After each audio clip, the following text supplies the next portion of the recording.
থেকে।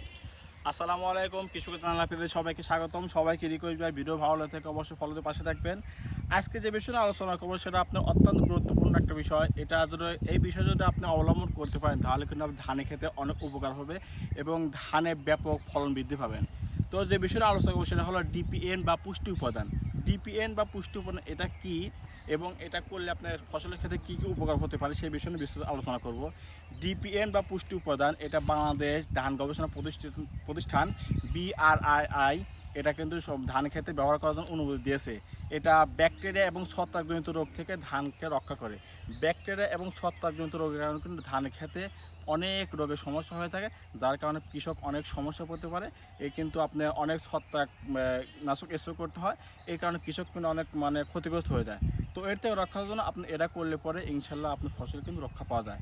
তো এই পুষ্টি উপাদান কীভাবে করা যায় সে বিষয়ে বলি। পুষ্টি উপাদান আপনার এই ডিপিএন করতে হলে আপনার ব্যবহার করতে হবে পটাশ প্রতি লিটার পানিতে 6 গ্রাম, সালফার প্রতি লিটার পানিতে 3 গ্রাম এবং জিঙ্ক প্রতি লিটার পানিতে 2 থেকে 3 গ্রাম। যদি চিলেটের জিঙ্ক হয় তাহলে আপনি ব্যবহার করবেন প্রতি লিটার পানিতে 10 গ্রাম।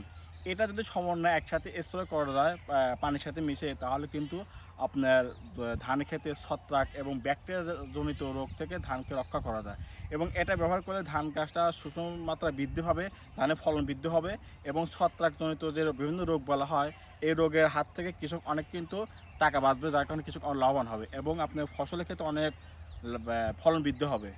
তো এইভাবে যদি ডিপিএন বা পুষ্টি উপাদান ব্যবহার করতে পারেন অনেক লাভবান হবেন। তো ভিডিওতে দেখার জন্য সবাইকে ধন্যবাদ।